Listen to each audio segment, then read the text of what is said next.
33 ans, le sommet de la francophonie retrouve ses racines à la France et plus précisément la ville de Villers-Cotterêts.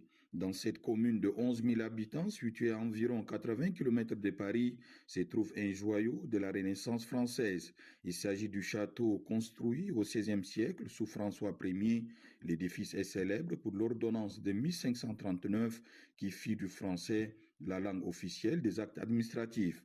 Après une longue période d'abandon, le château connaît une renaissance en devenant depuis l'an dernier la Cité internationale de la langue française, un lieu dédié à la culture et au patrimoine linguistique francophone. C'est dans ces châteaux majestueusement ornés des drapeaux de 88 États et gouvernements alliant histoire et nature avec ses élégantes façades de pierre, ses vastes jardins et son atmosphère royale que se sont donné rendez-vous les chefs d'État et de gouvernement des pays membres de la francophonie.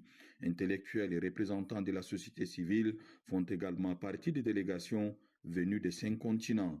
Le Tchad, à travers son président Mohamed Idriss Déby Itnou, répond présent à ces rendez-vous. Comme tous les dirigeants participants, le chef de l'État est accueilli par la secrétaire générale de l'Organisation internationale de la francophonie, Madame Louise Mouchokouabo, le président de la République française Emmanuel Macron et son épouse Brigitte Macron. C'est le point de départ d'un événement majeur dont le centre d'intérêt est l'avenir de la langue française et les grandes crises internationales du moment. Ces enjeux à la fois politiques, économiques, numériques et culturels sont revenus dans l'allocution des circonstances de la secrétaire générale de l'OIF, Madame Louise Mouchikouabo. Évoquant le contexte bouleversant dans l'espace francophone, la Rwandaise déplore la forte recrudescence des tensions politiques et sécuritaires qui ont largement impacté l'espace, reconnaissant au passage la modestie de l'influence de la francophonie face à ces crises. La diplomate évoque l'avenir de l'organisation avec l'idée d'une francophonie de terrain et une francophonie influente dans le monde. Non, la francophonie n'est pas un repli sur soi contre l'anglais, c'est tout le contraire.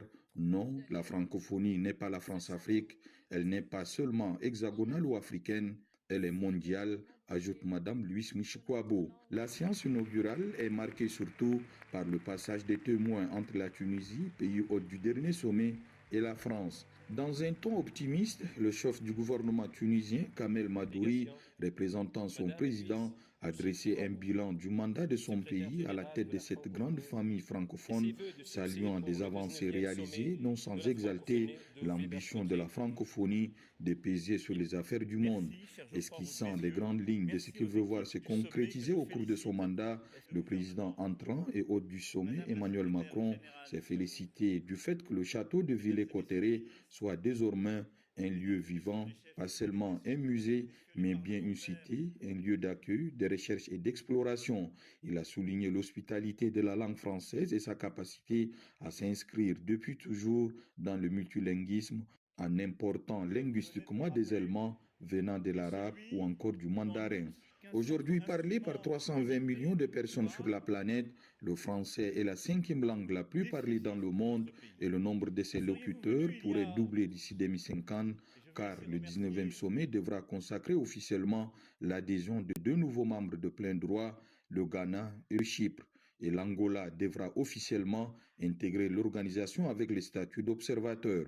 Événement majeur de l'année après les Jeux Olympiques Paris 2024, le sommet de la francophonie ayant pour thème créer, innover et entreprendre en français sera surtout l'occasion pour les dirigeants d'échanger, notamment lors de leur huis clos au Grand Palais de Paris, sur des sujets brûlants comme la crise au Proche-Orient et les conflits armés en Afrique.